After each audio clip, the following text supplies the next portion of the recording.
menarik sekali ya. Allah ini Maha Pengampun, juga Maha Penyayang kalau terjadi kesalahan-kesalahan yang kita memang alpa karena tidak tahu ilmunya ya, tidak tahu ayatnya.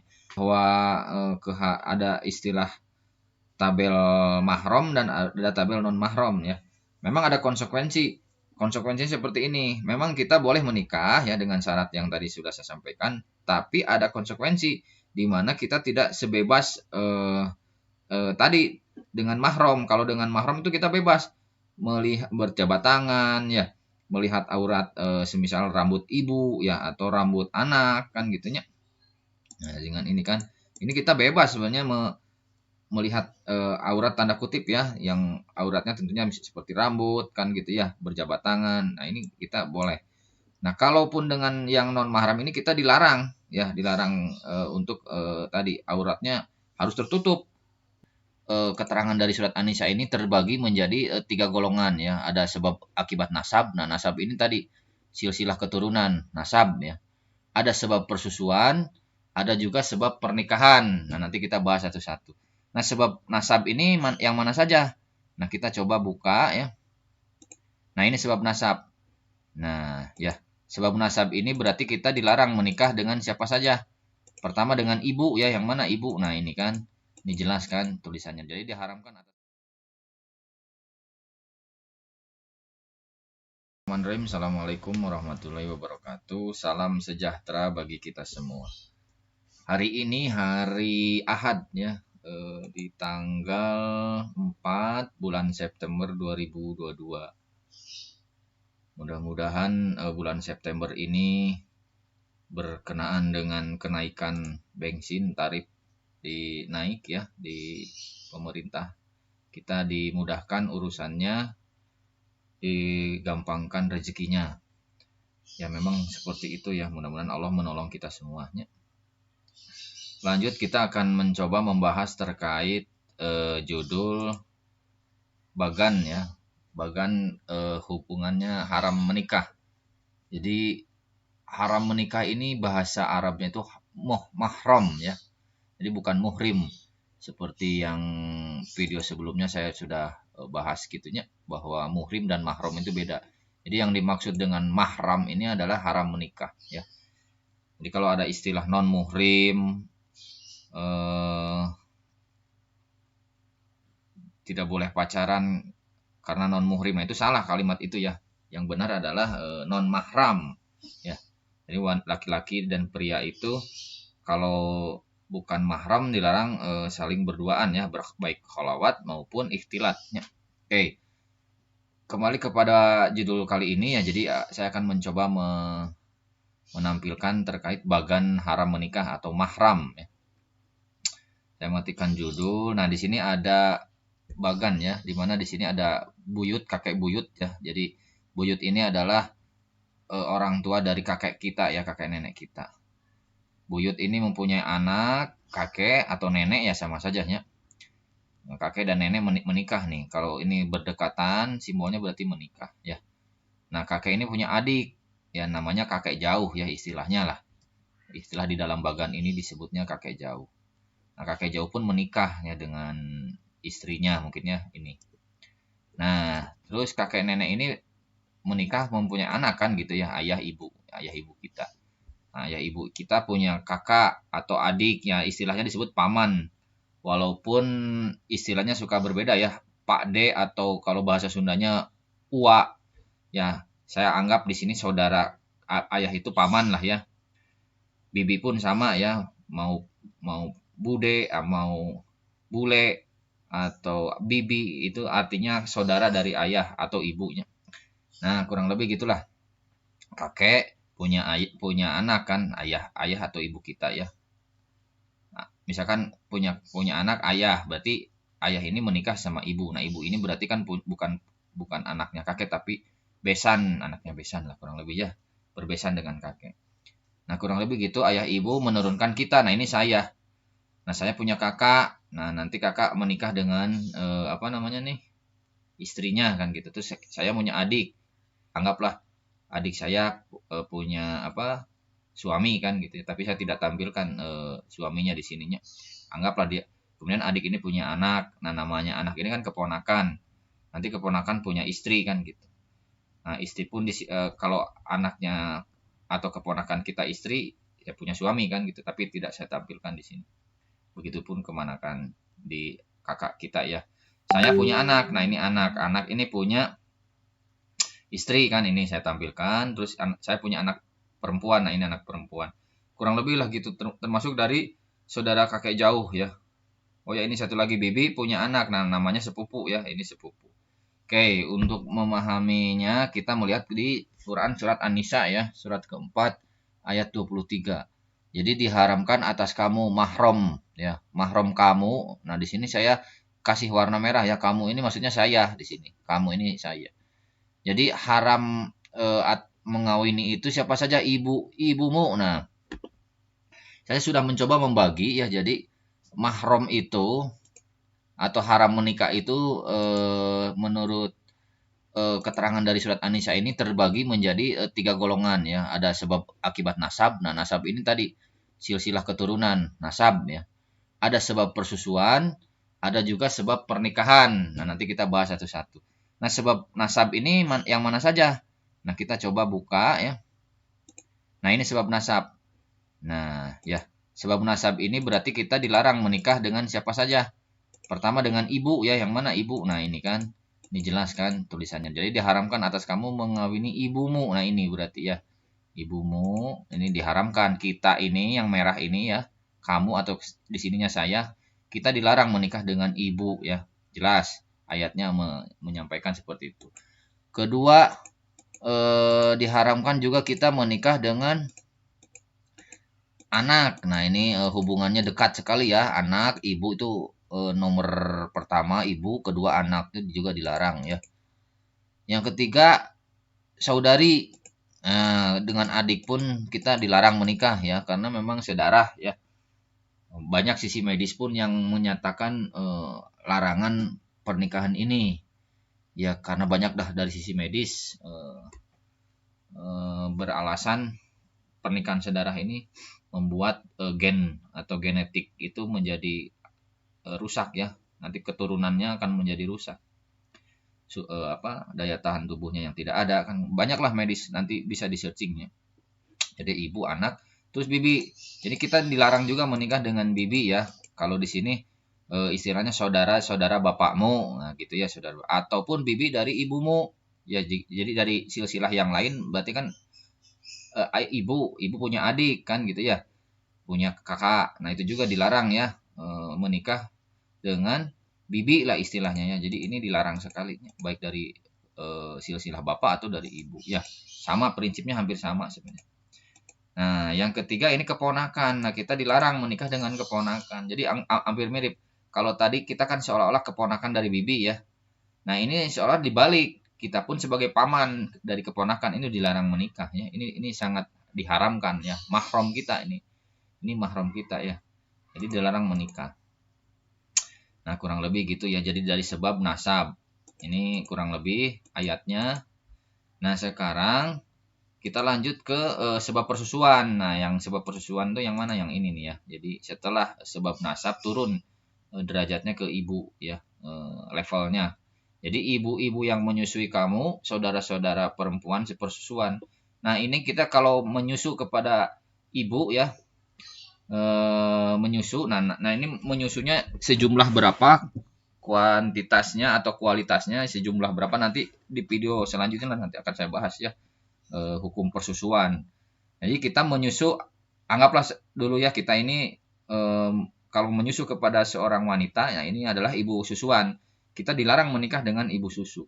Termasuk kita pun dilarang menikah dengan saudari susu. Misalkan ada seorang wanita juga menyusu ke ibu sini ya, ini juga menyusu. Nah, kita dilarang menikah dengan ini. Ya, jadi ibu-ibumu yang menyusui kamu dan saudara-saudara perempuan sepersusuan, nah ini dilarang ya.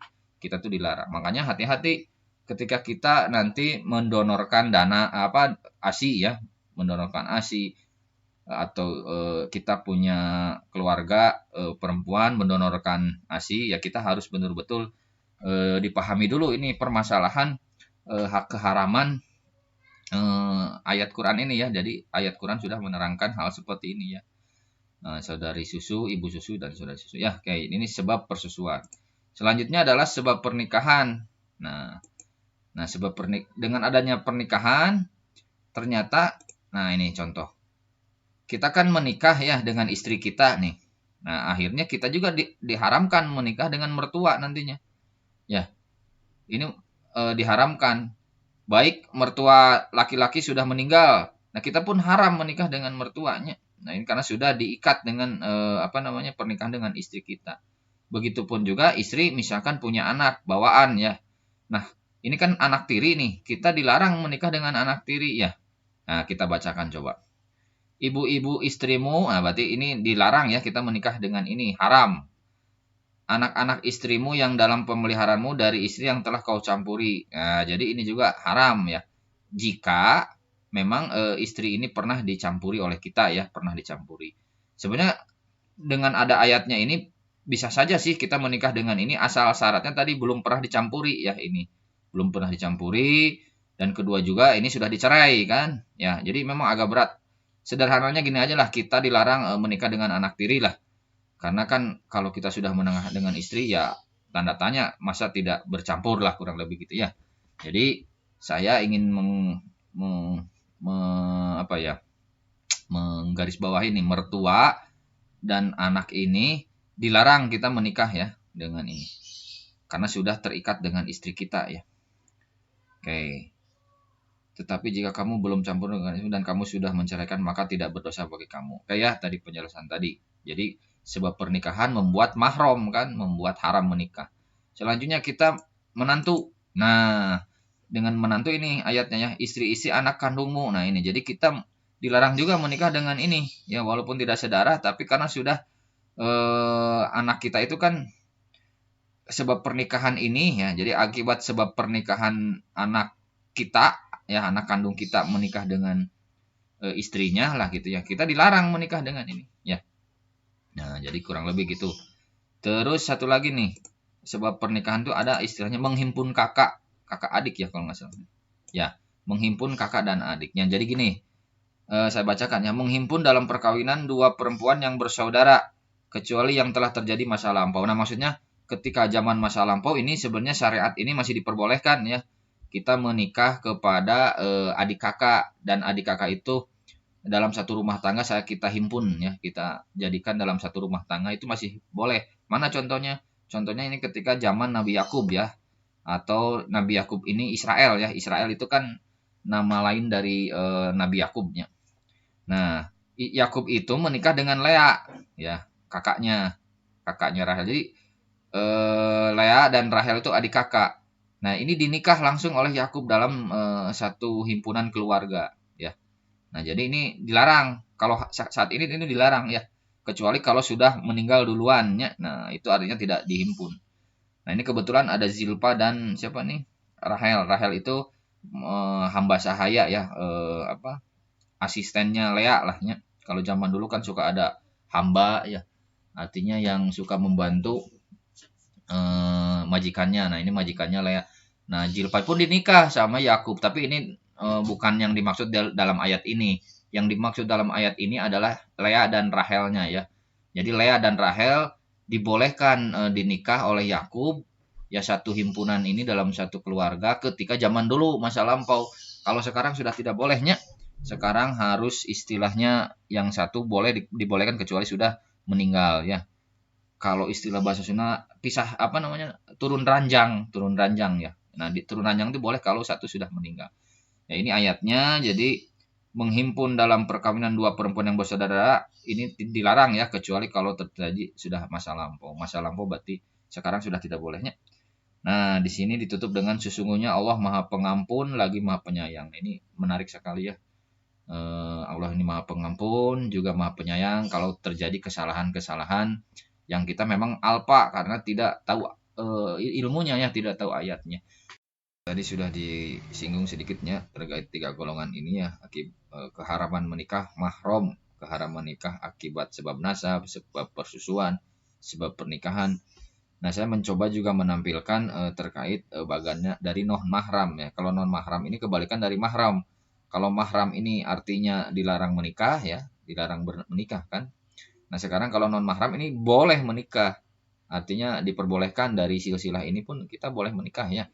Nah, kita lihat mana saya checklist. Nah, di sini kita sebenarnya ini paman punya istri. Nah, kita dengan istri paman itu sebenarnya boleh menikah. Ya. Dengan kakak pun berarti ini kakak ipar ya.